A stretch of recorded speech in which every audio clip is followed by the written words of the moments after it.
કંદપુરાણની કથાને આગળ વધારીએ. ભાગ 23. ત્યાર પછી બુદ્ધિમાન સુહૃદય ગુપ્ત ક્ષેત્રમાં રહીને દરરોજ કર્મ દ્વારા પુષ્પ, ધૂપ અને વિવિધ પ્રકારના ઉપહારોથી ત્રણેય સમય દેવીઓની પૂજા કરવા લાગ્યો. 3 વર્ષ સુધી આરાધના કર્યા પછી દેવીઓ તેના પર પ્રસન્ન થઈ અને પ્રત્યક્ષ દર્શન આપી ને તેમણે તેને એવું દુર્લભ બળ આપ્યું જે ત્રણેય લોકમાં કોઈની પાસે ન હતું. ત્યાર પછી તે બોલ્યો કે હે મહાદ્યુતે, થોડા સમય સુધી તમે અહીં નિવાસ કરો, પછી વિજયની સંગતિ પ્રાપ્ત કરીને તમે વિશેષ કલ્યાણના ભાગી થશો. દેવીઓના કહેવાથી સુહૃદય ત્યાં રોકાઈ ગયો. ત્યાર પછી મગધ દેશના બ્રાહ્મણ વિજય ત્યાં આવ્યા. તેમણે કુમારેશ્વર વગેરે 7 લિંગોનું પૂજન કર્યું અને પોતાની વિદ્યાને સફળ બનાવવા માટે ચિરકાળ સુધી દેવીઓની આરાધના કરી. તેનાથી સંતુષ્ટ થઈને દેવીઓએ સ્વપ્નમાં આદેશ આપ્યો કે હે બ્રહ્મન, તમે આંગણામાં સિદ્ધ માતાની સામે સંપૂર્ણ વિદ્યાઓની સાધના કરો. સુહૃદય અમારો ભક્ત છે, એ તમારી સહાયતા કરશે. આ વાત સાંભળીને વિજય ઉઠ્યો અને બધી દેવીઓને પ્રણામ કરીને તેમણે ભીમપૌત્ર સુહૃદયને કહ્યું કે તમે નિંદ્રા રહિત અને પવિત્ર થઈને દેવીના સ્તોત્રનો પાઠ કરતા અહીં રહો, જેથી જ્યાં સુધી હું આ વિદ્યા સાધના રૂપી કર્મ કરું ત્યાં સુધી કોઈ પ્રકારનું વિઘ્ન ન આવવા પામે. વિજયના આ પ્રમાણે કહ્યા પછી મહાબલી બર્બરિક જ્યારે વિઘ્ન નિવારણના માટે ત્યાં ઊભો થયો ત્યારે વિજય સુખપૂર્વક આસન પર બેસીને ગુમ ગુરુભ્યો નમઃ આ મંત્રથી ગુરુઓને નમસ્કાર કર્યા. પછી તે ગુરુ મંત્રોના અષ્ટોત્તર શત જપ કરીને પુનઃ ગુરુજનોને પ્રણામ કર્યા. પછી ગુણેશ્વર વિધાન શરૂ કર્યું. હવે હું ગણપતિના તે ઉત્તમ મંત્રનું વર્ણન કરું છું, જે બહુ નાનો હોવા છતાં પણ સમસ્ત કાર્યસાધક મહાન પ્રયોજનોની પ્રાપ્તિ કરાવનારો તથા સર્વ પ્રકારની સિદ્ધિ આપનારો છે. ઓમ ગામ ગીમ ગુમ ગેમ ગોમ ગહ આ 7 અક્ષરનો મંત્ર છે. મંત્રનું વિનિયોગ વાક્ય આ પ્રમાણે છે. ઓમ અસ્ય ગણપતિ મંત્રસ્ય ગણો નામ ઋષિ વિઘ્નેશ્વરો દેવતા ગમ બીજમ. ઓમ શક્તિ પૂજાર્થે જપાર્થે તિલકાર્થે વા મનઈપ્સિતાર્થે હોમાર્થે વા વિનિયોગ. અર્થાત આ ગણપતિ મંત્રના ગણ નામક ઋષિ વિઘ્નેશ્વર, દેવતા ગમ, બીજ અને ઓમ શક્તિ છે. પૂજા, જપ, તિલક, મનોરથ સિદ્ધ અથવા હોમના માટે આનો વિનિયોગ છે. પૂર્વોક્ત મૂળ મંત્રથી ચંદન, ગંધ, પુષ્પ, ધૂપ, દીપ, નૈવેદ્ય અને તાંબુલ અર્પણ કરવા. તે પછી મૂળ મંત્રનો જપ કરો. અષ્ટોત્તર શત સહસ્ત્ર લાખ અથવા કરોડ વાર યથાશક્તિ જપ કરીને દશાંશ હવન માટે અગ્નિ દેવતાનું આહ્વાન કરવું. આહ્વાન પછી ગમ ગણપતિએ સ્વાહા આ મંત્ર દ્વારા ગુગળની ગોળીઓ દ્વારા હોમ કરો. જે આ પ્રમાણે બધા વિઘ્નોમાં આ ઉત્તમ મંત્રની સાધના કરે છે તેના બધા વિઘ્ન નષ્ટ થઈ જાય છે અને તેને મનવાંછિત વસ્તુની પ્રાપ્તિ થાય છે. વિજય પણ આ ગણેશ્વર કલ્પને જાણતા હતા, તેથી તેમણે અષ્ટોત્તર શત જપ કરીને ગુગળની ટીકડીઓ દ્વારા દશાંશ આહુતિ આપી અને સિદ્ધ વિનાયકનું પૂજન કર્યું. એ પછી સિદ્ધાંબિકાને નમસ્કાર કરી અપરાજિતા નામક વૈષ્ણવી મહાવિદ્યાના સાધના સહિત જપ કર્યા, જેના સ્મરણ માત્રથી તમામ દુઃખોનો નાશ થઈ જાય છે. હે વિપ્રવર, હું તે વિદ્યાનું વર્ણન કરું છું, સાંભળો. ઓમ ભગવાન વાસુદેવને નમસ્કાર છે. સહસ્ત્ર મસ્તકોવાળા ભગવાન અનંતને નમસ્કાર છે, જે ક્ષીરસાગરમાં શયન કરે છે. શેષનાગનું વિશાળ શરીર જ જેમની શૈયા છે, ગરુડ જેમનું વાહન છે, જેઓ પિતાંબર ધારણ કરે છે. વાસુદેવ, સંકર્ષણ, પ્રદ્યુમ્ન અને અનિરુદ્ધ આ 4 વ્યુહો જેમના સ્વરૂપ છે, જેમણે હયગ્રીવ રૂપ ધારણ કર્યું છે, તે જ ભગવાન વિષ્ણુને નમસ્કાર છે. હે નૃષિ, હે વામન, હે ત્રિવિક્રમ, હે તથા હે વરદાયક રામ, આપને નમસ્કાર છે. હે વિશ્વરૂપ, હે બહુરૂપ, હે મધુસૂદન, હે મહાવરાહ, હે મહાપુરુષ, હે વૈકુંઠ, હે નારાયણ, હે પદ્મનાભ, હે ગોવિંદ, હે દામોદર, હે ઋષિકેશ. સમસ્ત અસુરોનો સંહાર કરનારા, સંપૂર્ણ પ્રાણીઓનો પોતાને વશ રાખનારા, સર્વ દુઃખોનો નાશ કરનારા, સંપૂર્ણ વિપત્તિઓને ભસ્મ કરનારા, સર્વનાગોનું માન મર્દન કરનારા, સર્વદેવ મહેશ્વર, સર્વના બંધન છોડાવનારા, સર્વ શત્રુઓનો સંહાર કરનારા, સમસ્ત જ્વરોનો નાશ કરનારા, બધા ગ્રહોનું નિવારણ તથા બધા પૈપોનું શમન કરનારા, ભક્તજન આનંદદાયક હે જનાર્દન, આપને નમસ્કાર છે. આપના માટે સુંદર ભવિષ્યનો ભાગ સમર્પિત છે. જે સાધક આ અપરાજિતા વૈષ્ણવી મહાવિદ્યાનો જપ, પાઠ, શ્રવણ, સ્મરણ, ધારણ અને કીર્તન કરે છે, તેને વાયુ, અગ્નિ, વજ્ર, પથ્થર, વીજળી અને વર્ષાનો ભય પ્રાપ્ત થતો નથી. તેના માટે સમુદ્રથી, ગ્રહોથી તથા ચોરોથી પણ ભય રહેતો નથી. આ પ્રમાણે વિજયે સંયમશીલ થઈને મન, બુદ્ધિ અને સમાધિ દ્વારા અપરાજિતા વૈષ્ણવી મહાવિદ્યાની સાધના શરૂ કરી. જે સાધના વિના જ પ્રતિદિન આ વિદ્યાનો પાઠ કરે છે તેના પણ સર્વ વિઘ્નો નષ્ટ થઈ જાય છે. વિજય સાધનામાં લાગ્યા હતા તે સમયે રાત્રિના પહેલા પહરમાં એક રાક્ષસીએ વિઘ્ન ઊભું કર્યું, પરંતુ બર્બરીકે તે રાક્ષસીને ભગાડી મૂકી. ત્યાર પછી અડધી રાત્રે બીજું વિઘ્ન ઉપસ્થિત થયું. બર્બરીકે તેનું પણ નિવારણ કરી દીધું. ત્યાર પછી રેપલેન્દ્ર નામનો એક દાનવ વિજય તરફ દોડ્યો. તેનું શરીર 1 યોજન લાંબુ હતું. તેના મસ્તક અને ઉદર 100 હતા. તે પોતાનો મુખોથી અગ્નિની બહુ ભારે જ્વાળાઓનો ઓકતો હતો. તેને દોડતો આવતો જોઈને મહાબલી બર્બરીક પણ તેના તરફ ઝડપથી આગળ વધ્યો. બંને ઘણીવાર સુધી લડતા રહ્યા. પછી બર્બરીકે તેને ભૂમિ પર પછાડીને ખૂબ ઘસડ્યો અને ત્યાં સુધી ન છોડ્યો જ્યાં સુધી તેના પ્રાણ નીકળી ન ગયા. મર્યા પછી તેને અગ્નિકોળમાં મહીસાગર સંગમના તટ પર ફેંકી દીધો. આ પ્રમાણે તેનો વધ કરીને બર્બરીક ફરી વિજયની રક્ષા માટે ઊભો થઈ ગયો. ત્યાર પછી ત્રીજા પહોરમાં પશ્ચિમ દિશા તરફથી એક રાક્ષસી આવી જે પર્વતાકાર દેખાતી હતી.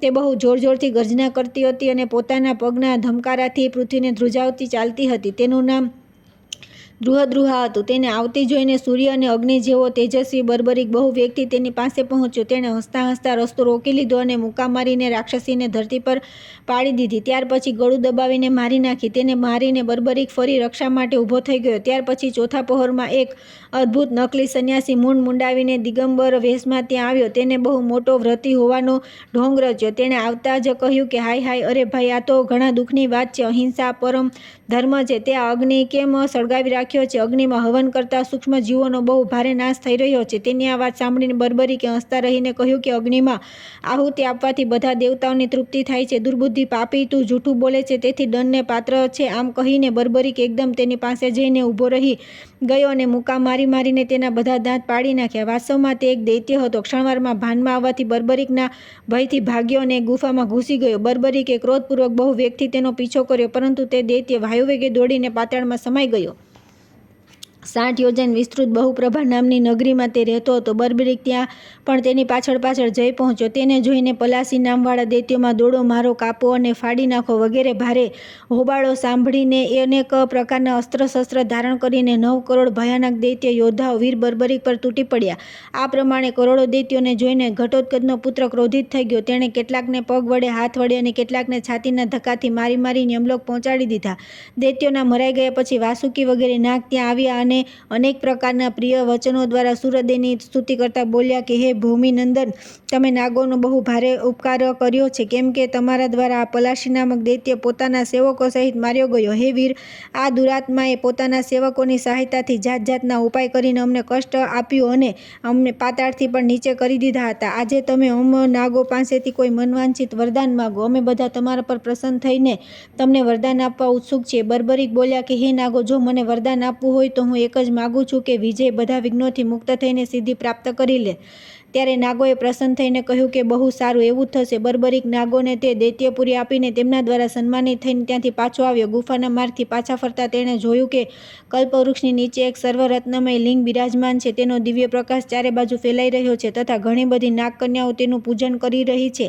આ બધું જોઈને બર્બરીકને બહુ આશ્ચર્ય થયું. તેણે નાગકન્યાઓને પૂછ્યું કે સૂર્ય અને અગ્નિ જેવા તેજસ્વી આ શિવલિંગની સ્થાપના કોણ કરી શકે છે તથા આ શિવલિંગમાંથી ચારે દિશાઓ તરફ જે રસ્તા જાય છે તેનું પરિચય આપો. વીર બર્બરીકનું આ વચન સાંભળી નાગકન્યાએ સંકોચ સાથે કહ્યું કે બધા નાગોના રાજા મહાત્મા શેષે તપસ્યા કરીને અહીં આ મહાલિંગની સ્થાપના કરી છે. તેના દર્શન, સ્પર્શ, ધ્યાન અને પૂજનથી એ બધી સિદ્ધિઓ આપનાર છે. આ લિંગથી પૂર્વ દિશા તરફ જતો આ માર્ગ ભૂલોકમાં શ્રી પર્વત સુધી ગયો છે. નાગો સુવિધાપૂર્વક ત્યાં સુધી પહોંચી શકે એના માટે ઈલાપત્ર નાગે આ માર્ગનું નિર્માણ કર્યું છે. દક્ષિણથી જતો આ માર્ગ પૃથ્વી પર સુરપાર ક્ષેત્રમાં જાય છે અને કર્કોટક નાગે ત્યાં જવા માટે બનાવડાવ્યો છે.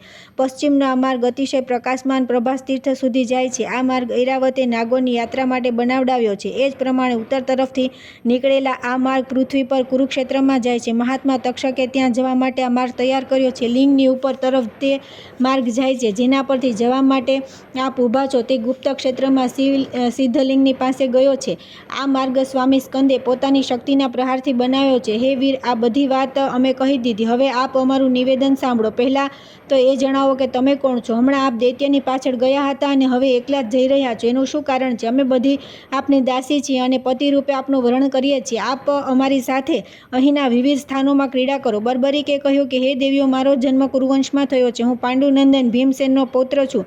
મારું નામ બર્બરીક છે. હું જે દૈત્યોને મારવા માટે આવ્યો તે દૈત્ય મરાઈ ગયો, તેથી હવે પૃથ્વી પર પાછો જઈ રહ્યો છું. તમારા લોકો સાથે મારું કંઈ પ્રયોજન નથી, કેમ કે મેં સદા બ્રહ્મચારી રહેવાનું વ્રત લીધું છે. આમ કહીને બર્બરીકે તે શિવલિંગનું પૂજન કર્યું અને સાષ્ટાંગ પ્રણામ કર્યા. પછી તે બધી કન્યાઓની સામે જ ઉપરના માર્ગે ચાલી નીકળ્યો. ગુફામાંથી બહાર આવીને તેણે પૂર્વ દિશાના મુખને પ્રકાશયુક્ત જોયું. પછી બહુ જ હર્ષ સાથે તે વિજયને મળ્યો. ત્યાં સુધીમાં વિજય પોતાનું સંપૂર્ણ કાર્ય પૂર્ણ કરી ચૂક્યો હતો. તેણે બર્બરીકને કહ્યું કે વિરેન્દ્ર, તમારી કૃપાથી મેં અનુપમ સિદ્ધિ પ્રાપ્ત કરી છે. તમે ચિરાયુ થાઓ, આનંદ કરો, દાન આપો અને વિજયી બનો. એટલા માટે સાધુ પુરુષ સાધુઓનો સંગ કરવા ચાહે છે, કેમ કે સત્પુરુષોનો સંગ સર્વ દોષોના દૂર કરવાની દવા છે. મારા હોમકુંડમાં સિંદૂર જેવા લાલ રંગની સાત્વિક અને અત્યંત પવિત્ર ભસ્મ છે. તેને મુઠ્ઠીમાં ભરીને લઈ લો. યુદ્ધભૂમિમાં આ ભસ્મ પહેલાં મૂકી દેવાથી શત્રુની જગ્યાએ મૃત્યુ પણ હોય, સાક્ષાત મૃત્યુ જ શત્રુ બનીને આવી જાય તો તેના શરીરને પણ આ નષ્ટ કરી દેશે. આ રીતે શત્રુઓ પર તમને સુખપૂર્વક વિજય પ્રાપ્ત થશે. બર્બરીક બોલ્યા કે જે નિષ્કામ ભાવે કોઈનો ઉપકાર કરે છે તે જ સાધુ કહેવાય છે. જે કોઈ વસ્તુની ઈચ્છા રાખીને ઉપકાર કરે છે તેની સાધુતામાં ગુણ ક્યાંથી હોય? તેથી આ ભસ્મ કોઈ બીજાને આપજો. મારું આની સાથે કોઈ પ્રયોજન નથી. હું તો માત્ર તમને પ્રસન્નમુખ જોવા ઈચ્છું છું, એ સિવાય બીજું કંઈ નથી. ત્યાર પછી દેવીઓ સહિત દેવતાઓએ વિજયનું સન્માન કરી તેમને સિદ્ધેશ્વર્ય પ્રદાન કર્યું અને તેને નામ સિદ્ધાસેન રાખ્યું. આ પ્રમાણે વિજય અત્યંત દુર્લભ સિદ્ધિ પ્રાપ્ત કરી. ત્યાર પછી થોડા સમય પસાર થયા પછી પાંડવો જુગારમાં હારી ગયા અને જુદા જુદા તીર્થોમાં ફરતા ફરતા તે શુભ તીર્થમાં પણ સ્નાન માટે આવ્યા. ત્યાં ચંડિકા દેવીના દર્શન કરી રસ્તામાં થાકેલા હોવાના કારણે ક્યાંક બેસી ગયા. 5 પાંડવોની સાથે દ્રૌપદી પણ હતા. તે સમયે ચંડિકાનો ગણ પણ ત્યાં હતો. બર્બરીકે ત્યાં પધારેલા પાંડવોને જોયા, પરંતુ એ તેમને ઓળખી ન શક્યા. પાંડવો પણ તેને ઓળખતા ન હતા, કેમ કે જન્મથી લઈને આજ સુધી પાંડવો સાથે તેની મુલાકાત થઈ ન હતી. પાંડવોએ પોતાની પોટલી વગેરે ત્યાં ખોલી નાખી અને તરસથી વ્યાકુળ થઈને પાણી તરફ જોયું. ત્યારે ભીમસેન કુંડમાં પાણી પીવા માટે ગયા. તે સમયે યુધિષ્ઠિર તેમને કહ્યું કે ભીમસેન, તમે કુંડમાંથી પાણી કાઢીને બહાર હાથ પગ ધોઈ લો, ત્યારબાદ જળ પીજો, અન્યથા તમને મોટો દોષ લાગશે. ભીમસેને તૃષાથી બહુ વ્યાકુળ થઈ રહ્યા હતા. તેમણે યુધિષ્ઠિરની વાત સાંભળ્યા વિના જળ પીવાની ઈચ્છાથી કુંડમાં પ્રવેશ કર્યો. જળ જોઈને તેમણે ત્યાં જળ પીવાનો વિચાર કર્યો અને શુદ્ધિ માટે મુખ અને પગ ધોયા. ભીમસેન જ્યારે આ પ્રમાણે પગ ધોઈ રહ્યો હતો તે સમયે સૂર્યદેવ ઉપરથી આ સત્ય વચન કહ્યું કે ઓ દુર્મતે, તમે આ શું કરી રહ્યા છો? તમારા વિચાર તો બહુ પાપપૂર્ણ છે. અહો, તમે દેવીના કુંડમાં હાથ પગ અને મુખ ધોઈ રહ્યા છો. હું આ જળથી દેવીને સદા સ્નાન કરાવું છું. મળથી દૂષિત જળનો તો માણસો પણ અડકતા નથી. પછી દેવતા એનો સ્પર્શ કઈ રીતે કરી શકે? જ્યારે તમે આટલા મોટા મૂર્ખ છો તો તીર્થોમાં શા માટે ભમી રહ્યા છો? ભીમસેને કહ્યું કે હે ક્રૂર રાક્ષસધામ, તું શા માટે આવી કઠોર વાતો કહે છે? જળનો બીજો ઉપયોગ જ શું છે? તે પ્રાણીઓના ભોગના માટે જ તો હોય છે. મોટા મોટા મુનીશ્વરો પણ તીર્થમાં સ્નાનનું વિધાન કર્યું છે. અંગોને ધોવાનું નામ જ તો સ્નાન છે. પછી તું મારી નિંદા કેમ કરે છે? જો સ્નાન અને અંગ પ્રક્ષાલન ન કરવામાં આવે તો ધર્માત્મા પુરુષ શેના માટે ધર્મનું અનુષ્ઠાન કરે છે? કૂવા, વાવડી અને તળાવ વગેરે શા માટે બનાવડાવે? સૂર્યદેવ બોલ્યો કે તમારી વાત ખરેખર સાચી છે કે મુખ્ય તીર્થોમાં સ્નાન કરવું જોઈએ, આવી વિધિ છે, પરંતુ જે નદી વગેરે ચર વહેતા તીર્થ છે તેમાં અંદર પ્રવેશ કરીને સ્નાન વગેરે કરવું જોઈએ. કૂવા, તળાવ વગેરે સ્થાવર તીર્થોમાં તો બહાર ઊભા રહીને જ સ્નાન કરવું જોઈએ. સ્થાવર તીર્થોમાં પણ ત્યાં અંદર જઈને સ્નાન કરવાનું વિધાન છે. જ્યાં ભક્ત લોકો દેવતાને સ્નાન કરાવવા માટે જળ ન લેતા હોય તથા જે સરોવર દેવસ્થાનથી 100 હાથથી પણ અધિક દૂર બનાવેલું હોય તેમાં પ્રવેશ કરવાનો પણ એક ક્રમ છે કે પહેલાં બંને પગ બહાર ધોઈને પછી કુંડમાં સ્નાન કરવામાં આવે. એ સિવાય દોષ છે. શું તમે બ્રહ્માજીનો કહેલો આ શ્લોક સાંભળ્યો નથી? મલમ મૂત્રમ પુરીશમ ચ શ્લેમષ્ઠી વિતમ તથા ગંડુષ મુચ્યતે તે બ્રહ્મભી સમા. જે જળમાં મળ, મૂત્ર, વિષ્ટા, કફ, થૂક અને કોગળા કરે છે તે બ્રહ્મહત્યારા જેવા છે. તેથી આ દુરાચારી, તમે તુરત જળમાંથી બહાર નીકળો. જો તમારી ઇન્દ્રિયો તમારા વશમાં નથી તો તમે તીર્થમાં શા માટે ફરો છો? નાદાન, જેના હાથ, પગ અને મન સારી રીતે સંયમમાં હોય અને જેના દ્વારા સમસ્ત ક્રિયાઓ નિર્વિકાર ભાવે કરવામાં આવતી હોય તે જ તીર્થનું ફળ પામે છે. મનુષ્ય પુણ્યકર્મ દ્વારા જો 2 ઘડી પણ જીવિત રહે તો તે ઉત્તમ છે, પરંતુ બંને લોક વિરોધી પાપ કર્મની સાથે એક કલ્પનું આયુષ્ય મળે તો તે સ્વીકારવું નહીં. ભીમસેન બોલ્યા કે કાગડાની જેમ તારી કાવ કાવની કર્કશ ધ્વનિથી મારા કાન બહેરા થઈ ગયા. હવે તું તારી ઈચ્છાનુસાર અહીં વિલાપ કર અથવા ચિંતાનો માર્યો સુકાઈ જા. હું તો પાણી પીને જ રહીશ. સૂર્યદેવે કહ્યું કે હું ધર્મની રક્ષા કરનારા ક્ષત્રિયોના કુળમાં ઉત્પન્ન થયો છું, તેથી કોઈ પ્રકારે તમને પાપ નહીં કરવા દઉં. મારા આ કુંડમાંથી તો તમે તરત બહાર નીકળો. આવો, અન્યથા આ ઈંટોના ટુકડાઓથી તમારું માથું ચૂરેચૂરા કરી દઈશ. આમ કહીને બર્બરીકે ઈંટો ઉઠાવી અને ભીમના માથાને લક્ષ્ય કરી ફેંકવાનો આરંભ કર્યો. ભીમસેન તેના પ્રહારને બચાવીને ઉછળ્યા અને સરોવરમાંથી બહાર આવી ગયા. પછી તો બંને ભયંકર પરાક્રમી વીર એકબીજાને ઘુરકતા રહીને એકબીજાની સાથે ભીડાઈ ગયા. બંને યુદ્ધ વિદ્યામાં પારંગત હતા. તેથી પોતાની વિશાળ ભુજાઓથી યુદ્ધ કરવા લાગ્યા. બે જ ઘડીમાં તે રાક્ષસની સામે પાંડવ ભીમસેન દુર્બળ દેખાવા લાગ્યા. અંતમાં બર્બરીકે ભીમસેનને ઉઠાવી લીધા અને જળમાં ફેંકવા માટે સમુદ્ર તરફ ચાલવા લાગ્યા. સમુદ્ર કિનારે પહોંચ્યા પછી ભગવાન શંકરે આકાશમાંથી બર્બરીકને કહ્યું કે હે રાક્ષસોમાં શ્રેષ્ઠ મહાબલી બર્બરીક, આ ભરતકુળ રત્ન તમારા પિતામહ ભીમસેન છે, એમને છોડી દો. એ તીર્થયાત્રાના પ્રસંગથી પોતાના ભાઈઓ તથા દ્રૌપદીની સાથે વિચરતા રહી આ તીર્થમાં પણ સ્નાન કરવા માટે જ આવ્યા છે. તેથી તમારા દ્વારા સર્વથા સન્માન પ્રાપ્ત કરવાને યોગ્ય છે. ભગવાન શંકરના વચન સાંભળી સૂર્યદેવ એકદમ ભીમસેનને છોડી એમના ચરણોમાં પડી ગયો અને બોલી ઉઠ્યો કે હાય, મને ધિક્કાર છે. આ બહુ દુઃખની વાત છે કે હે પિતામહ, મને ક્ષમા કરો. તેને આ પ્રમાણે શોક કરતો અને વારંવાર ભ્રમિત થતો જોઈને ભીમસેને તેને છાતીએ લગાવી લીધો અને સ્નેહથી માથું સૂંઘી કહ્યું કે વત્સ, જન્મથી જ ન તો હું તને ઓળખું છું કે ન તું મને. માત્ર ઘટોત્કચ તથા ભગવાન કૃષ્ણ પાસેથી એવું સાંભળ્યું છે કે તું આ તીર્થમાં નિવાસ કરે છે, પરંતુ આ વાત પણ હું ભૂલી ગયો હતો, કેમ કે જે લોકો અનેક પ્રકારના દુઃખોથી દુઃખી અને મોહિત થાય છે તેમની બધી સ્મરણ શક્તિ નષ્ટ થઈ જાય છે. તેથી અમારા પર આ જે દુઃખ આવ્યું છે તે બધું કાળની પ્રેરણાથી પ્રાપ્ત થયું છે. બેટા, તું શોક ન કર. તારો આમાં સહેજ પણ દોષ નથી, કેમ કે કુમાર્ગ પર ચાલનાર કોઈ પણ કેમ ન હોય ક્ષત્રિયને માટે દંડનીય છે. સાધુ ક્ષત્રિયના માટે ઉચિત છે કે જો કુમાર્ગ પર ચાલે તો પોતાના આત્માને પણ દંડ કરે. પછી પિતા, માતા, સુયદ, ભાઈ અને પુત્ર વગેરે માટે તો કહેવું જ શું. મને આજે બહુ આનંદ થાય છે. હું અને મારા પૂર્વજ ધન્ય છે જેમનો પુત્ર આવો ધર્મજ્ઞ અને ધર્મપાલક છે. તું વરદાન પ્રાપ્ત કરવા યોગ્ય છે. મારા તથા બીજા સત્પુરુષો દ્વારા પ્રશંસા પ્રાપ્ત કરવાનો અધિકારી છું. તેથી આ શોક ત્યાગીને તારે સ્વસ્થ થવું જોઈએ. બર્બરીક બોલ્યા કે પિતામહ, હું પાપી છું, બ્રહ્મ હત્યારાથી પણ વધારે ઘૃણાને પાત્ર છું. પ્રશંસાને યોગ્ય તો કદાપી નથી. હે પ્રભો, ન તો તમે મારી સામે જુઓ કે ન મારો સ્પર્શ પણ કરો. બ્રાહ્મણો બધા પાપોનું પ્રાયશ્ચિત બતાવે, પરંતુ જે માતા પિતાનો ભક્ત નથી તેનો ઉદ્ધારનો કોઈ ઉપાય નથી. તેથી જે શરીરથી મેં પિતામહને પીડા પહોંચાડી છે તે મારા શરીરને આજે હું મહીસાગર સંગમમાં ત્યાગી દઈશ, જેથી અન્ય જન્મોમાં પણ આવો પાપી નહીં ન થાવ. આમ કહીને બળવાન બર્બરીક ઉછળીને સમુદ્રમાં ચાલ્યો ગયો. સમુદ્ર પણ એ વિચારીને ધ્રુજી ઉઠ્યો કે હું કઈ રીતે આને મારું. ત્યાર પછી સિદ્ધાંબિકા તથા ચારે દિશાઓની દેવીઓ રુદ્રની સાથે ત્યાં આવી અને તેને હૃદય લગાવી બોલી કે હે વીરેન્દ્ર, અજાણતા કરેલા પાપથી દોષ લાગતો નથી. આ વાત શાસ્ત્રોમાં કહેલી છે, તેથી તમારે એની વિપરીત કોઈ વર્તાવ કરવો ન જોઈએ. જુઓ, તમારા પિતામહ ભીમ પુત્ર પોકારતા તમારી પાછળ ચાલ્યા આવે છે. તમારું મૃત્યુ થયા પછી તેઓ સ્વયં પણ પ્રાણ ત્યાગવા ઉત્સુક છે. હે વીર, જો આ સમયે તમે શરીર છોડી દેશો તો ભીમસેન પણ શરીર ત્યાગી દેશે. તેવી સ્થિતિમાં તમને બહુ ભારે પાપ લાગશે. તેથી હે મહામતે, તમે શરીર ત્યાગ કરશો નહીં. થોડા સમયમાં દેવકીનંદન શ્રીકૃષ્ણના હાથે તમારા શરીરનો નાશ થશે એવું ભાવી છે. હે વત્સ, તેઓ સાક્ષાત ભગવાન વિષ્ણુ છે અને તેમના હાથે શરીરનો નાશ થવો મુક્તિપ્રદ છે. તેથી તમે તે સમયની પ્રતીક્ષા કરો અને અમારી વાત માનો. દેવીઓના આ પ્રમાણે કહેવાથી બર્બરીક ઉદાસ મને પાછો આવ્યો. બર્બરીક ચંડિકાના કાર્યની સિદ્ધિ માટે બહુ ભારે યુદ્ધ કરશે. તેથી સંસારમાં ચાંડિલ નામે પ્રસિદ્ધ અને સમસ્ત વિશ્વના માટે પૂજનીય થશે. આ પ્રમાણે કહીને બધી દેવીઓ અંતર્ધ્યાન થઈ ગઈ. ભીમસેન પણ બર્બરીકને સાથે લઈ આવ્યા અને પાંડવોને આ બધા સમાચાર કહી સંભળાવ્યા. સાંભળીને બધાને બહુ આશ્ચર્ય થયું. બધાએ વારંવાર તેની પ્રશંસા કરી અને આળસ છોડીને વિધિ અનુસાર તીર્થનું સ્નાન કર્યું. ત્યાર પછી આવે છે બર્બરીકનો વધ તથા તેના પૂર્વજન્મના વૃત્તાંતનું વર્ણન અને ગ્રંથનો ઉપસંહાર.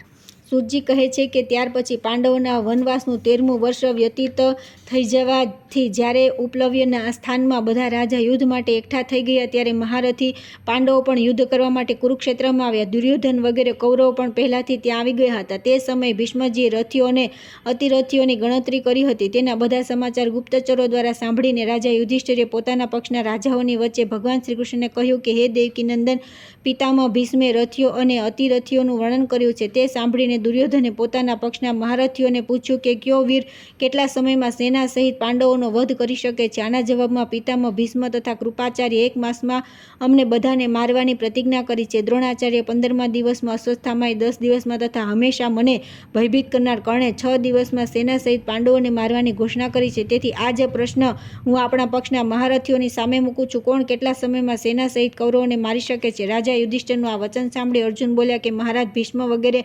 મહારથીઓને જે પ્રતિજ્ઞા કે ઘોષણા કરી છે તે બધી તદ્દન અસંગત છે, કેમ કે વિજય અને પરાજયમાં પહેલેથી કરેલો નિશ્ચય ખોટો પડે છે. તમારા પક્ષમાં પણ જો વીર રાજાઓ છે તો યુદ્ધભૂમિમાં કમર કસીને યુદ્ધમાં જોડાયા છે. તો જુઓ, આ બધા નરશ્રેષ્ઠ કાળ સમાન દુર્ઘર્ષ છે. દ્રુપદ, વિરાટ, કૈકેયી, સહદેવ, સાત્યકી, દુર્જય, વીર, ચેકિતાન, ધૃષ્ટદ્યુમ્ન, પુત્ર સહિત મહાપરાક્રમી ઘટોત્કચ, મહાધનુર્ધન ભીમસેન વગેરે તથા કદી કોઈનાથી પરાસ્ત ન થનાર ભગવાન શ્રી કૃષ્ણ આ બધા તમારા પક્ષમાં છે. હું તો માનું છું કે આમનામાંનો એક એક વીર સંપૂર્ણ કૌરવ સેનાનો સંહાર કરી શકે છે. આમના ડરથી કૌરવો તો એ રીતે ભાગશે જેમ સિંહથી ડરેલા મૃગ. વૃદ્ધ ભીષ્મથી વૃદ્ધ બાબા દ્રોણ અને કૃપાચાર્યથી પણ તથા અસ્વસ્થતામાંથી આપણને શો ભય છે? અથવા તો જો ચિત્તની શાંતિ માટે આપ જાણવા જ ઈચ્છો છો તો મારી વાત સાંભળો. હું એકલો જ યુદ્ધમાં સેના સહિત સમસ્ત કૌરવોને એક દિવસમાં નષ્ટ કરી શકું છું. અર્જુનની આ વાત સાંભળીને ઘટોત્કચના પુત્રે હસતા રહીને કહ્યું કે મહાત્મા અર્જુને જે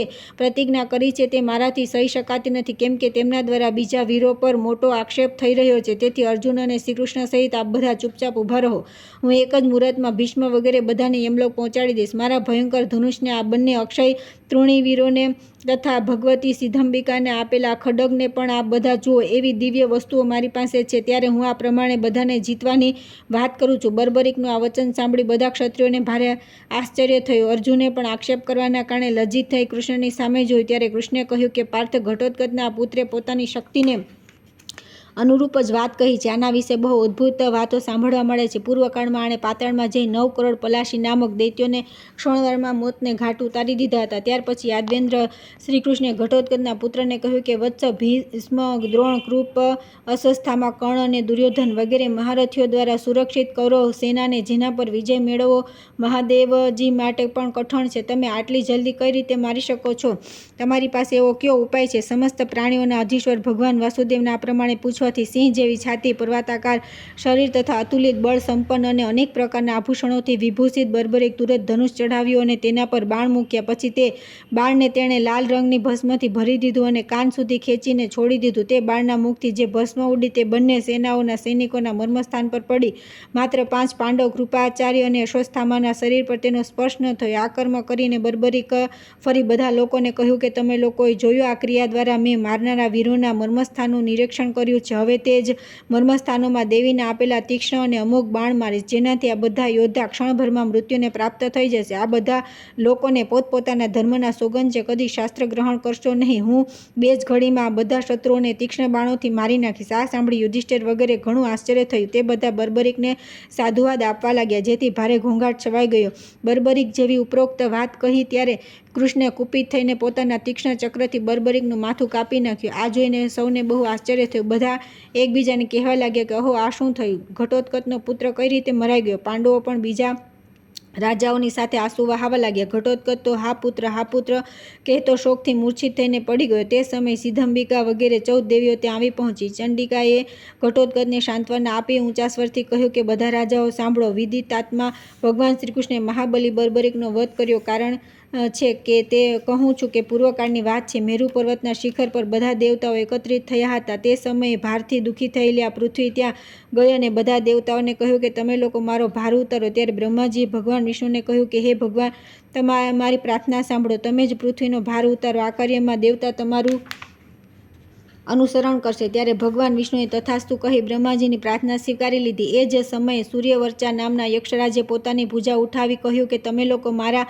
હોવા છતાં મનુષ્યલોકમાં કેમ જન્મ ધારણ કરો છો? હું એકલો જ અવતાર લઈને પૃથ્વીનો ભાર એવા બધા દૈત્યોનો સંહાર કરીશ. સૂર્યાવર્ચાના આ પ્રમાણે કહેવાથી બ્રહ્માજી ક્રોધિત થઈને બોલ્યા કે દુર્મતે, પૃથ્વીનો આ મહાન ભાર બધા દેવતાઓ માટે પણ અસહ્ય છે. તેને તું મોહવશ પોતાના દ્વારા સાધ્ય બતાવે છે. મૂર્ખ, પૃથ્વીનો ભાર ઉતારતી વખતે કૃષ્ણના હાથે તારો નાશ થશે, એમાં શંકા નથી. બ્રહ્માજી દ્વારા આવો શાપ મળતા સૂર્યવર્ચાએ ભગવાન વિષ્ણુ પાસે એવી યાચના કરી કે હે ભગવાન, જો આ પ્રમાણે મારા શરીરનો નાશ થવાનો છે તો હું એક પ્રાર્થના કરું છું કે જન્મથી જ મને એવી બુદ્ધિ આપજો જે સર્વ અર્થોને સિદ્ધ કરનારી હોય.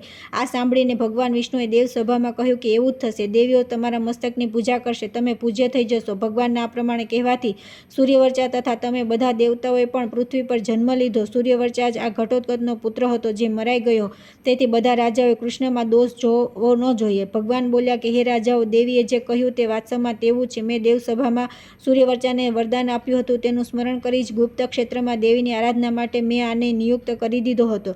રાજાઓને આ પ્રમાણે કહી ભગવાન શ્રીકૃષ્ણે ફરી ચંડિકાને કહ્યું કે હે દેવી, આ ભક્તનું મસ્તક છે, આને અમૃતથી સિંચો અને રાહુના મસ્તકની જેમ અમર બનાવી દો. દેવીએ તેવું જ કર્યું. જીવિત થતાં તે મસ્તકે ભગવાન કૃષ્ણને પ્રણામ કર્યા અને કહ્યું કે હું યુદ્ધ જોવા ઈચ્છું છું, એના માટે મને અનુમતિ મળે. ત્યારે ભગવાન શ્રી કૃષ્ણે મેઘ જેવી ગંભીર વાણીમાં કહ્યું કે વત્સ, જ્યાં સુધી આ પૃથ્વી, નક્ષત્ર, ચંદ્રમા તથા સૂર્ય રહેશે ત્યાં સુધી તમે બધા લોકો દ્વારા પૂજાશો. હવે તમે આ પર્વતના શિખર પર રહો, જ્યાંથી તમે યુદ્ધને જોઈ શકશો. ભગવાન વાસુદેવના આ પ્રમાણે કહેવાથી બધી દેવીઓ આકાશમાં જઈને અંતર્ધ્યાન થઈ ગઈ. બર્બરીકનું મસ્તક પર્વતના શિખર પર સ્થિત થઈ ગયું. તેનું ધડ જમીન પર હતું. તેના યથાવિધિ સંસ્કાર કરી દેવામાં આવ્યા. મસ્તકનો કોઈ સંસ્કાર ન થયો. ત્યાર પછી કૌરવ અને પાંડવોનું ભયંકર યુદ્ધ થયું, જે 18મા દિવસ સુધી ચાલ્યું. યુદ્ધમાં દ્રોણ અને કર્ણ વગેરે બધા વીરો માર્યા ગયા. 18 દિવસો પછી નિર્દયી દુર્યોધન પણ મરાઈ ગયો. ત્યારે પોતાના બંધુ બાંધવોની વચ્ચે ધર્મરાજ યુધિષ્ઠિરે ભગવાન ગોવિંદને કહ્યું કે હે પુરુષોત્તમ, આ મહાન સંગ્રામ સાગરમાંથી તમે જ અમને પાર ઉતાર્યા છે. હે નાથ, હે હરે, હે પુરુષોત્તમ, આપને નમસ્કાર છે. ભીમસેને બહુ ભોળા હતા. તેમને ધર્મરાજની આ વાત બહુ ભારે લાગી અને તેમણે સહેજ અસહિષ્ણુતા સાથે યુધિષ્ઠિરને કહ્યું કે હે રાજન, ધૃતરાષ્ટ્રના પુત્રોને મારનારો તો હું આ ભીમ છું. આપ મારો તિરસ્કાર કરી પુરુષોત્તમ પુરુષોત્તમ કહીને કૃષ્ણની આટલી મોટાઈ કેમ કરી રહ્યા છો? ધૃષ્ટદ્યુમ્ન, અર્જુન, સાત્યકી અને હું જે લોકોએ યુદ્ધમાં પરાક્રમ બતાવીને વિજય પ્રાપ્ત કર્યો છે, તેમને છોડીને આપ આવું કેમ કહી રહ્યા છો? ભીમસેનની આવી અનુચિત વાત સાંભળીને અર્જુનથી રહેવાયું નહીં. અર્જુન બોલ્યા કે ભાઈ ભીમસેન, રામ રામ, તમે આવું બિલકુલ બોલશો નહીં. તમે જનાર્દન શ્રી કૃષ્ણની યથાર્થ જાણતા નથી. મારા, તમારા કે કોઈ અન્ય વીર દ્વારા શત્રુનો વધ કરવામાં આવ્યો નથી. યુદ્ધ સમયે હું તો સતત જોઈ રહ્યો હતો કે મારી આગળ કોઈ પુરુષ શત્રુઓને મારતો મારતો ચાલી રહ્યો હતો. મને ખબર નથી કે તે કોણ હતો. અર્જુનની વાત સાંભળી ભીમસેન બોલ્યા કે હે અર્જુન, તમે ખરેખર મહાન ભ્રમમાં પડ્યા છો. ભલા યુદ્ધમાં શત્રુઓને બીજું કોણ મારે? તેમ છતાં જો તમને વિશ્વાસ ન હોય તો ચાલો પર્વત શિખર પર સ્થિત પૌત્ર બર્બરીકના મસ્તકને પૂછી લઈએ. તેણે તો સંપૂર્ણ યુદ્ધ જોયું જ છે. એમ કહી ભીમ ત્યાં જઈને બર્બરીકને પૂછ્યું, બેટા, આ યુદ્ધમાં કૌરવોને કોણે માર્યા છે?